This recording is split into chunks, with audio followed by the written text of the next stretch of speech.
Lately, I have been experiencing a bit of spiritual burnout. I know that confessionals are like a Catholic thing, and we Jews do not do that, but I figured I would actually break the mold here and use this video as a confessional of sorts in terms of where I've been kind of slipping up when it comes to my Jewish observances, my practices, my studying, my habits, my routines that have been admittedly kind of crumbling for the last few months, and it's been a bummer. So I figured this would be a great chance for me to just use this moment as a confessional, get it out into the universe, and basically use this as my like social accountability system to basically let you know where I've been, you know, like what I'm doing when I'm at my A game of observance, of prayer, of all that stuff versus where I am now and how I hope to remedy that. So basically, for those of you guys who don't really know me, I have been observant, Jewishly observant for about a year now, year to year and a half, and it's been awesome. I love it, and it was always the type of Judaism that I wanted to grow into. It was always the lifestyle that I first saw myself really having as a living Jew, and so it's not that I suddenly took on a lifestyle that I wasn't anticipating. I definitely had quite a long way to anticipate and build up to it, but admittedly, once I did become observant, it did kind of happen with a click. Like I decided, you know what, I'm just gonna go for it. I'm gonna live the way that I really feel like I've been missing all this time, and I'm just gonna do it. So I'm gonna start with Shabbat. So I decided to go Shomer Shabbos, and I think it was like the first week that I decided to do it, I just went like full blown in, like everything from tearing my toilet paper to obviously not cooking, lights, all that stuff, all the traditional Shomer Shabbat stuff. So I took that on and I loved it and I felt great about it. And, I took on more and more, and I added like praying Modani in the morning, and then I started to daven, and I started to daven regularly. And I really just built up more and more of my, daily observances. And I loved it. And I still do love it. But so fast forward like a year, there was like a solid year of just like pretty much on it. And of course it's like a process. It's not like everything happened 0 to 100 overnight. There were definitely moments where I really struggled to get through davening regularly 3-4 times a day for, if you count Kriyat Shema. So I guess I won't rush through that. So the 4 times that you would normally daven as an observant Jew on a daily basis is morning, midday, and evening. So you have morning shacharit prayers, kind of like about an hour or so, more or less, of praying just in the morning, and then you have shorter prayers in the afternoon for mincha, and then you have mariv in the evening. And then you also have certain prayers that you do before you go to bed, Kriyat Shema al Hamita. So that's 4 times a day that you are praying in a siddur, in a prayer book, and kind of takes a lot out of you. Like not just from a time perspective, but just emotionally, spiritually, it's a lot. And especially when you're just getting into the whole lifestyle and into the liturgy, into the whole thing, it's like, I remember praying, it would take me like literally 2 hours to get through Shacharit by myself. I would, just be poring over each and every word, and what does this word mean? And oh, what a beautiful language they used here. And I was just really locked into it. So it was just very, very energetically draining. And of course it also fed me energetically too, which is why I kept it up and really got into it. But it started, bearing down on me in terms of just time and commitment. And so there were definitely times throughout the year where I kind of waxed and waned a little bit in that department. But I did get back on track. And, overall, I knew that I wanted to live a life where, davening was a core part of my day, my routine, and just my whole being. So for me, it was something I really wanted to stay committed to. And I did it. And I got through, a whole full year, Shomer Shabbos, davening regularly, and just other practices, which I'll get into. So anyway, I went through like a pretty good solid year and I felt really great about it. But definitely toward the end of that year, I started really taxing out from an energy perspective, I guess. It was really that I started just taking on too much, I think, and maybe too much all at once, which is totally my style. I do tend to do that a little bit, but I get excited and get really into stuff and I just like dive right in. So by, a year into it, I really got deeper and deeper into study, which is really awesome, because when I really started this whole observant lifestyle, I was like at 0 in terms of study. I had done some Bible study here and there growing up. You know, I had read Tanakh and all that, you know, here and there, but I wasn't really like actually in a formal course of study, and really wasn't studying any other Jewish materials really outside of like traditional Torah study. So something I really aspired to do was be in a situation where I feel like a, you know, I feel like a real Torah student. I feel like a student who's really delving into the world of Jewish studies and the breadth of Jewish studies, and just kind of, you know, pushing it, basically leveling up when it came to study. So happily I did get there, but I think that's the point at which I started to tax out, because personally, like what I really gravitate toward, I've dabbled in quite a range, I think, of different topics and things this past year in terms of study, but I really do love anything like mystical, esoteric, like Kabbalah. Like that world to me is fascinating. Anything to do with redemption and messianism and all that stuff, like that is my jam. So when I get into that stuff, I just really get lost in it, and it's deep and heavy. And that's part of why I love Judaism, first of all. I really felt like this was a religion that is so much about learning. It's so much about just lifelong learning, and it goes deep. And I had no idea how deep it went until I started going down that rabbit hole.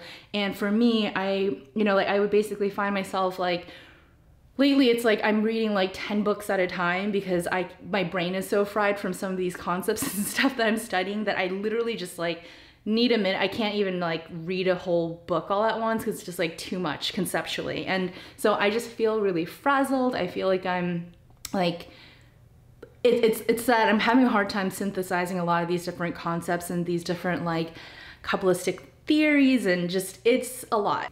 Anyway, so the learning has gotten a whole lot more intense, and it's not that I feel like I'm trying to learn too much at once. I do feel like the pacing is quite right, but it's that the types of things that I'm learning are like literally frying my brain. It's like the kind of stuff where just like mind is just like, it's like hard to grasp certain concepts and stuff. So it's been like pretty heavy, and I think that it just takes it out of me. Like I feel like I've been spending the last year plus, and of course this kind of has to do with the whole COVID stuff and just like our lives, you know, in quarantine and whatever. But I just feel like I've been so in my head, and so, yeah, just so in my head, and so in my own little like vacuum of trying to be this like observant person, you know, like staying on top of my like daily practices and stuff, while like just soaking up all this learning that I really want to learn, that I'm excited to learn. But it's just a lot, and I feel like I'm kind of just blabbering here, but I guess this is a little bit of a vent sesh too, so I'm just gonna keep going with it. But basically, I have found myself kind of going backwards in terms of my daily practices and not really being on my A game, because I feel just really overwhelmed, to be honest. And so, you know, I think that's fine. I think it's expected, and it's totally normal to be overwhelmed by this kind of process, and you know, just taking on this whole learning aspect especially. But at the same time, I do feel like I need to like hash like what I'm doing and figure out how to get back on track, because I want to be back on my A game. I want to be back to the point where I was like 6 to 8 months ago, which is like on top of the world for me, in terms of just my lifestyle and just how I was approaching my day, how it was just all of it. I just really loved living fully observantly, and just really, you know, being in this mind state where I feel like I'm clinging to Hashem throughout the day because of things I'm doing. And for me, by the way, that is the underlying like #1 reason personally as to why I really believe in following an observant lifestyle. I think my biggest benefit is that I truly do feel like I'm clinging to Hashem throughout the day. I'm constantly reminded of why I'm here, why I'm living, why I'm alive, like what I'm supposed to do with every step, every breath. It's all purposeful, it's all driven, it's all mindful, and it just clicks for me. And so that is really, you know, when I feel like I'm humming and I'm like in my best me, I really feel like those are times where I am davening like regularly, I am studying properly, I am, you know, just bringing like real kavanah to everything I'm doing. And yeah, I want to get back there. So let me explain to you what I was doing during like my A game version, which again, kind of like ebbed and flowed, but generally speaking, I'll kind of just go throughout the day, I guess. So in terms of my daily observances, I have been, and I'll explain to you guys what I used to do versus what I am no longer doing or kind of am spottily doing at this point. So in the morning, I would start my day, literally as soon as I open my eyes, I will say Modeni, the prayer of gratitude, thanking Hashem for bringing us back to life. And that is literally the first thing you do as you open your eyes. So I would pray Modeni, and I would say it with such vigor, and I would say it with such gratitude in my heart. And I feel like that was such a game changer when I took on, you know, just this lifestyle. I think that was a huge thing for me. So I love and adore this practice of praying Modeni as soon as you open your eyes. And I do it now, but to be totally honest, there are times when I don't do it, or times when I'm kind of muttering it, basically. Like, it's become a bit infrequent at this point where I'm really saying it with like passion and vigor and excitement to like get up and serve Hashem in the day. So I do want to get back to that point where I am like really waking up in just that mind state of knowing like, boom, I'm here, I'm open, I'm alive for Hashem, and that's what I'm here for. So anyway, that's one where I definitely want to get back to more like my A game version of praying Modeni with vigor, with passion, with love, and just like, more importantly, I think it says a lot about just how I'm doing religiously, spiritually, when I'm able to wake up and literally automatically, Modeni is what I say, is automatically what I feel. And at this point, it's more like, oh, shoot, I forgot, I have to say that. And I definitely don't want that to be the way that I start the day, the attitude that I start the day with. So that is one where I definitely want to just punch back up and get right back into it.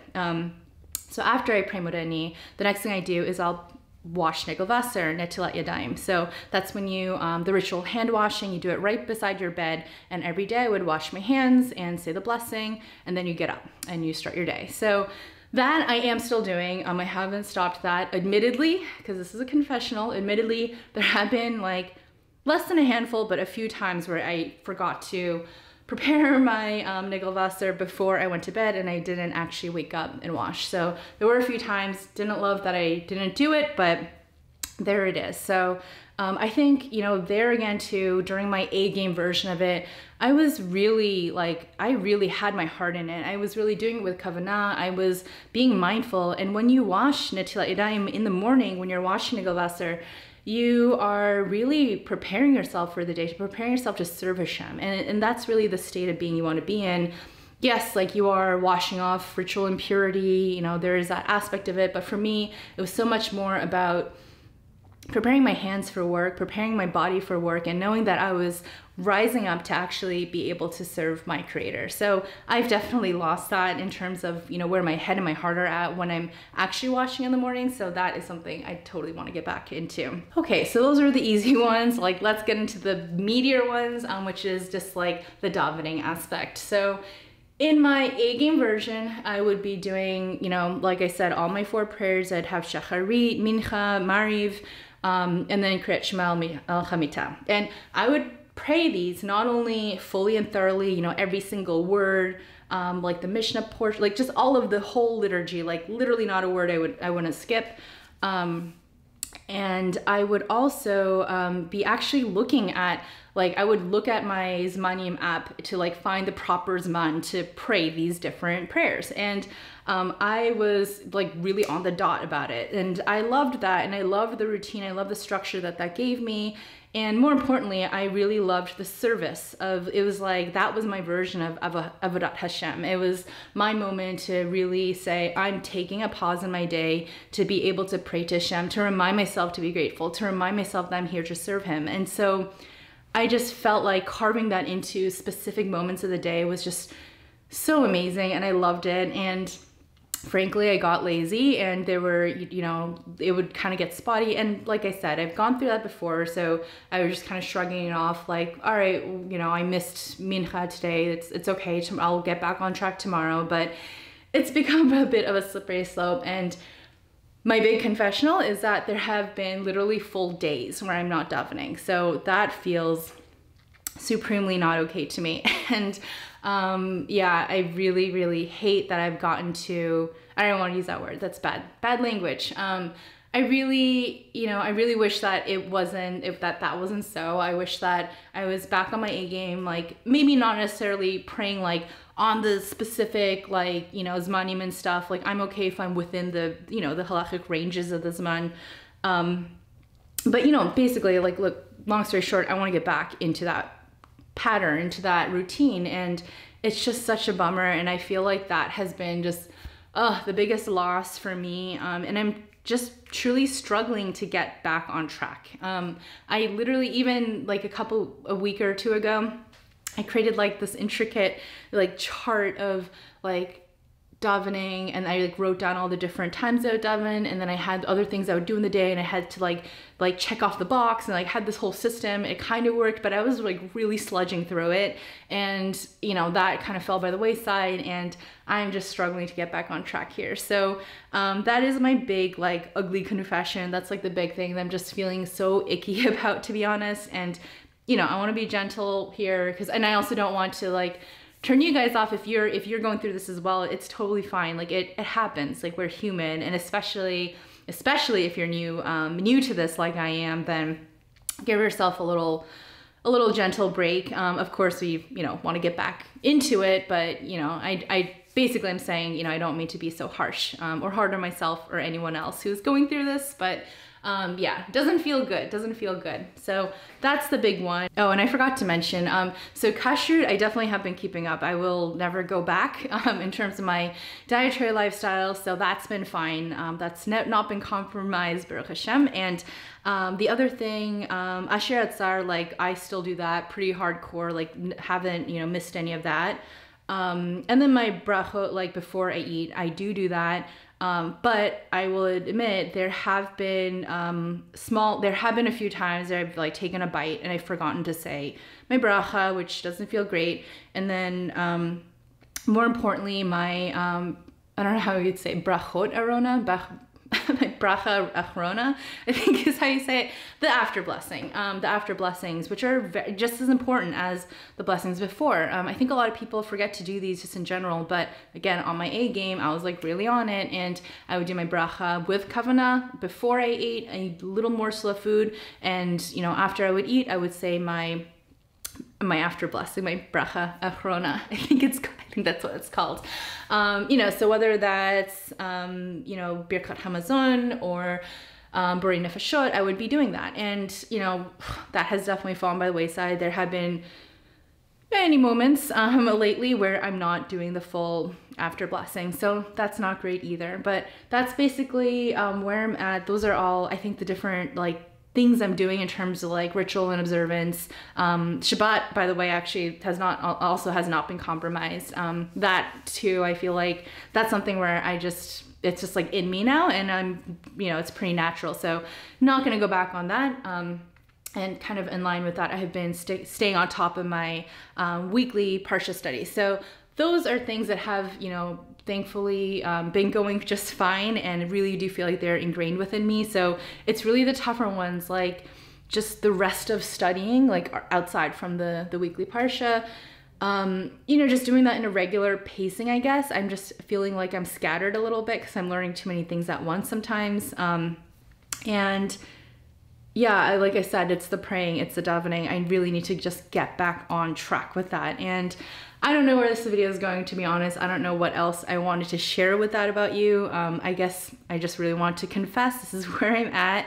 And, you know, I was really struggling with whether or not even to share this part of the, you know, the whole process. But then I realized like this is exactly what I want to share, because this channel for me was primarily really more for me, not for you guys. It was really more for me to just kind of log my progress, log my spiritual journey, a term which I don't totally love. It's kind of corny, but nonetheless, I use it a lot. But I wanted to log my progress and, you know, be able to look back at this stuff someday and say like, wow, I really grew a lot, and I really learned a lot, and I, you know, look at where it came from. And so this video is totally part of that process, I guess. Yeah, I am definitely behind. I'm struggling, and I want to get back, and I want to get back into it. In terms of where do I go from here, you know, as I was thinking about this for the purpose of this video, like how am I gonna wrap this thing up, I realized like if I were on the other side of this and I had to give myself advice, basically what I would say is to really focus on one thing at a time. And I think obviously, like clearly from this video, it's really davening, and I've fallen behind that. So I think what I really need to do is just kind of take a breath and make sure that I get back into davening. And so for me, what I think that should mean is making sure like that without fail, I do not ever skip shacharit again. Because for me, that really sets the pace of the day, and that's the meatier one. Like, to be honest, that's the way harder one for me to get into. Because frankly, Mincha and Mariv, like, they don't take very long. So, you know, I don't have as much of a hard time getting into it. But, you know, when you're up in the morning and you have like an hour plus of davening ahead of you, you know, it gets hard to get into. So I think that's what I'm struggling with in particular right now. And if I could just get through like 1 week, 2 weeks of just having solid, I have been davening on schedule, on time, I think I'll feel a lot better, and we'll kind of go from there basically. So, like I said, this is kind of my random confessional / social accountability now that I've like put it out into the universe. Hopefully I can remedy it, and I will report back to you guys on this video for sure, because I want you guys to see where I go from here. I am not going to disappoint. I'm definitely going to get back on track, but I definitely want to show you guys a process that I'm taking and how I'm going to get back on track. And you might see me fall a few more times, but I am here to be in it. So by no means am I taking this moment as like, oh, maybe I'm gonna, let go of these observances or anything like that. God forbid, that's not what I'm trying to do. So wish me luck. And I will hopefully see you guys very soon with positive results. If not, I'll share those as well. But let's, focus, I guess for me, I'm just gonna focus on making sure that I'm back on track with davening, and we'll go from there. So sorry, this is a bit of a crazy rant. It was a little bit of a longer one, but hopefully you guys can, or hopefully you can't relate to me, but honestly, I'm sure that anyone who's gone through this, spiritual journey, the Jewish process, whether you are, like I said, a convert, a Bal Tshuva, or just any old Jew, like I feel like we all kind of go through it. So I figured I would share my vent session. Let me know in the comments if you guys have gone through your own version of spiritual burnout, of Jewish burnout, however you want to call it. And if you have any tips and advice for me, let me know as well. So thanks guys for sticking with me and listening to my long rant, and I will see you guys shortly. Shalom Aleichem.